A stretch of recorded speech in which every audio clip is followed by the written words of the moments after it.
Plan Nacional de Capacitación. Programa Vínculos.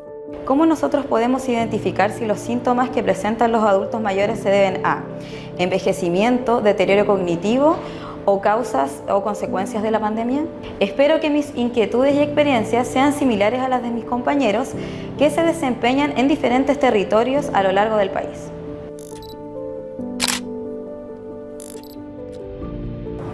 Hola, mi nombre es Loreto Lavarría. Soy psicóloga especialista en neuropsicología y formo parte de la Sociedad de Geriatría y Gerontología de Chile. El día de hoy vamos a hablar acerca de funciones cognitivas y envejecimiento.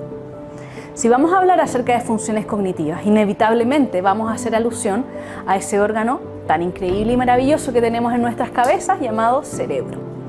El cerebro es un órgano muy complejo, pero hoy día no quiero que nos acerquemos a este concepto desde esa complejidad, sino que quiero tratar de entregarles algunos conceptos básicos y elementales que estoy segura les va a ayudar a entender un poco mejor el día a día y sobre todo a enfrentar mejor su vida laboral. El cerebro tiene muchas funciones en nuestra vida cotidiana. La verdad es que es el órgano central, no voy a decir el más importante porque quizá alguna otra persona se sentirá que estoy exagerando, pero ciertamente es muy importante porque regula nuestra conducta en todo sentido. Cuando hablamos de funciones cognitivas, vamos a referirnos principalmente a las funciones que tienen que ver con la corteza de nuestro cerebro. Nuestro cerebro está dividido en distintas estructuras, pero la corteza del cerebro, que es la parte de más afuera, es aquella que se encarga del pensamiento, del razonamiento, aquel que tiene vinculación con la memoria, con el lenguaje.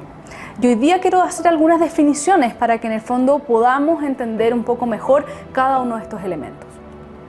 Por ejemplo, hay una función que es central y que la verdad probablemente es la puerta de entrada para cualquier otra función cognitiva, que es la atención. La atención, que es la capacidad de focalizarse, de poder hacer múltiples cosas al mismo tiempo, dividiendo la atención en más de una tarea, por ejemplo, o poder mantener el foco sobre un mismo tema o una misma tarea por un largo periodo de tiempo. Esta función cognitiva, que es la atención, es muy voluble a la emoción. Y en general la emoción, aun cuando por muchos años no se consideraba como una función cognitiva, hoy en día se sabe que es una de las fuerzas mediadoras que más afecta cómo funciona nuestro cerebro en sus otras funciones que son más sofisticadas. Si es que uno está estresado, si uno está tenso, si uno está angustiado, la atención es muy sensible y rápidamente vamos a experimentar cambios digamos, en nuestras capacidades cognitivas. Si es que no atendemos, vamos a tener otro tipo de problemas, por ejemplo, en la memoria. La memoria es, digamos, a veces se conceptualiza como que fuera una sola gran cosa, pero hay distintos tipos de memoria. Hay memorias que tienen que ver más bien con nuestros recuerdos vividos de los hechos que hemos digamos, realizado durante el día o lo que llamamos memoria autobiográfica, de aquellos hechos que nosotros hemos atravesado en algún momento. Mientras que hay otras formas de memoria que tienen que ver más bien con la información que tenemos del mundo. Por ejemplo, el saber cuál es la capital de Chile o saber, por ejemplo, qué sé yo, que el agua hierve a 100 grados Celsius. Ese tipo de información también es memoria, pero no es exactamente la misma memoria que decir qué es lo que desayuné hoy día o a dónde, digamos, fui el día de ayer.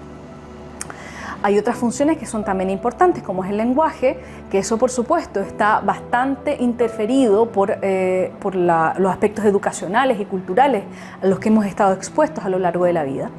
Y una función también muy importante es la capacidad de toma de decisiones, de planificación, de poder organizar mi conducta para lograr una meta específica. Todo eso lo desarrollamos a lo largo de la vida y cuando llegamos a la adultez mayor, estas funciones, algunas que han sido desarrolladas de forma muy sofisticada, en general tienden a mantenerse, pero por supuesto también tenemos cambios. Hoy día vamos a hablar acerca de qué pasa con un cerebro que se mantiene saludable y qué pasa también cuando nuestro cerebro se enferma. Es muy frecuente que cuando envejecemos aparezca esta idea y esta noción de que es normal que perdamos algunas funciones cognitivas. Es más, es muy frecuente escuchar, por ejemplo, no, es que esta persona está senil, es que tiene demencia senil, como si la condición de deterioro cognitivo fuera algo que estuviera completamente enlazado con el hecho de que estamos envejeciendo. Hoy día quiero que se lleven a la casa la idea de que en realidad envejecer no es sinónimo de tener deterioro cognitivo.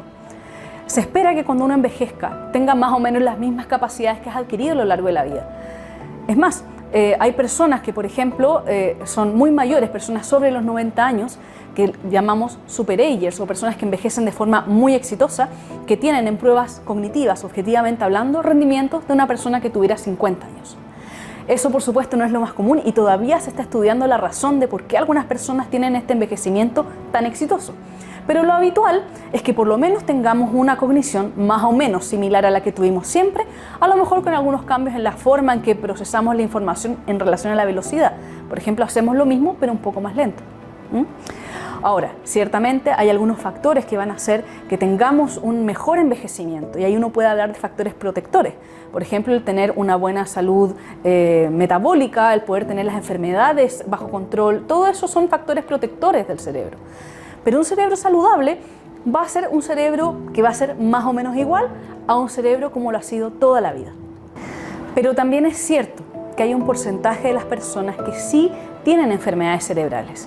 Y ahí es difícil a veces imaginarse qué pasa cuando el cerebro se enferma. Tenemos una noción más o menos de qué es lo que pasa si el pulmón se enferma, el corazón se enferma, pero ¿qué pasa cuando el cerebro se enferma? Lo que ocurre es que vamos a observar cambios en la conducta, porque finalmente el comportamiento, esto que llamamos la mente, no es otra cosa que el producto de un sistema muy sofisticado que tiene su sistema como central en el cerebro, no es algo que esté flotando. Nuestra mente es producto de un cerebro que tiene interacciones específicas y complejas que logran que tengamos un procesamiento de información y una forma de razonar que es además muy individual porque tiene que ver con la experiencia que ha tenido cada uno. El cerebro es probablemente el único órgano que se reorganiza y cambia en virtud del ambiente, que cambia en virtud del entorno en el que está expuesto, de la estimulación que ha tenido. Por eso, en realidad, la salud cerebral empieza desde la infancia, desde que nacemos realmente, o incluso antes. Pero pasa a veces que hay enfermedades cerebrales y pueden ser de múltiples razones. Hay personas jóvenes que pueden tener enfermedades cerebrales. Esto no es una condición exclusiva de la vejez. Ahora, lo más frecuente cuando hay enfermedades cerebrales en la vejez es que hablemos de personas que tienen enfermedades neurodegenerativas, o sea, que la neurona esté teniendo una condición patológica que por distintas causas provoque muerte de las neuronas y por lo tanto que estas hermosas redes que hemos construido a lo largo de nuestra vida se vayan destruyendo sistemáticamente y en regiones muy específicas. No hay una sola forma de tener enfermedades cerebrales, es muy heterogéneo, es muy variado. Hay personas que tienen, por ejemplo, al principio más problemas de memoria. Hay otras personas que tienen más bien problemas en la conducta, que tienen cambios muy graves en cómo se han relacionado con los otros o en su capacidad, por ejemplo, de empatizar con otros. Hay personas que tienen más bien problemas en la marcha, en cómo caminan. Es muy diverso porque hay muchas formas de enfermar en el cerebro. Ahora, no esperamos que ustedes vayan a decir qué tipo de enfermedad tiene esta persona, pero sí al menos que quizás puedan levantar alguna bandera de alarma, una bandera de alerta, y si ese es el caso, que puedan derivar a la red de salud correspondiente. Algo que quizá les pueda pasar es que se enfrenten a una persona con cambios de memoria. Ya dijimos, la memoria son distintas formas de memoria. La forma más frecuente de alteración de memoria en una persona que tiene una enfermedad cerebral en la vejez es la que se asocia a la enfermedad de Alzheimer, que es precisamente esa forma de memoria que tiene que ver con las cosas que yo he vivido. La información que he aprendido a lo largo de la vida es un poco más resistente al cambio. Sin embargo, la persona que tiene cambios patológicos en la memoria puede que sí olvide, por ejemplo, qué es lo que hizo en la mañana o qué es lo que hizo el día de ayer. Si a usted le pasa alguna vez que se enfrenta a alguna persona que a lo mejor usted habló con ella hace un día o en la mañana y de pronto no recuerda que conversó con usted, y esto es algo que ocurre con cierta frecuencia, puede que usted se esté enfrentando a alguien que tiene cambios patológicos de la memoria. Y esa persona debería ser derivada. Por otro lado, si es que observa que la persona está un poco distinta en su forma de relacionarse con los demás, por ejemplo, está más desinhibida, por ejemplo, a lo mejor dice comentarios que son inapropiados y que esa persona a lo mejor antes no hubiera hecho, y usted se da cuenta que tiene un cambio, quizás también tiene una enfermedad cerebral. Y esos casos ciertamente requieren que sean derivados para que un equipo de salud los atienda. Ahora, no quisiera dejar pasar algo puntual que puede ocurrir en algunos casos. Hay personas mayores que son más vulnerables a tener algo que llamamos delirium, que son estados de confusión secundarios a enfermedades médicas.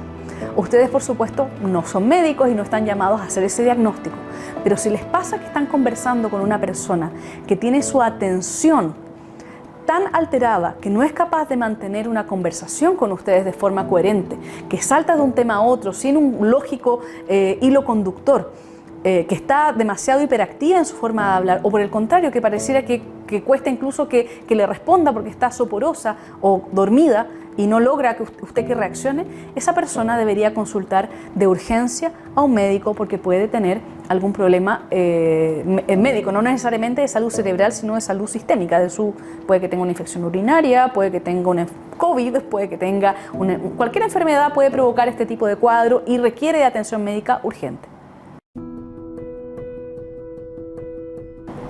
Ahora, una situación externa a la que hemos estado todos sometidos en estos últimos años ha sido la pandemia por COVID. Y el estar expuestos a esta situación ha implicado que en el caso de las personas mayores tengan mayor queja de problemas de memoria. Bueno, la verdad es que esto no es exclusivo de las personas mayores. Muchas personas jóvenes, incluso a lo mejor ustedes, hemos experimentado cambios en nuestra cognición. Sin embargo, esto ha sido muy prevalente en las personas mayores, básicamente porque la salud cerebral es muy frágil en los casos que a lo mejor han estado ya expuestos a enfermedades previas. O sea, una persona que a lo mejor tenía una enfermedad neurodegenerativa incipiente, instalándose.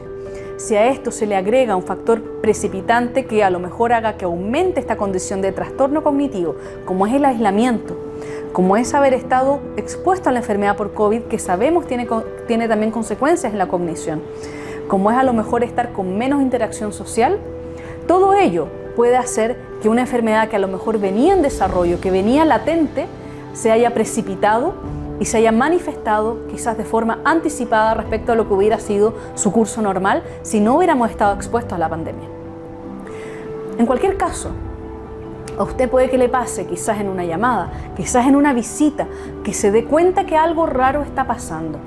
A lo mejor la persona le está contando más de una vez lo mismo y no sabe muy bien qué hacer. ¿Debería contradecirlo? ¿Debería orientarlo?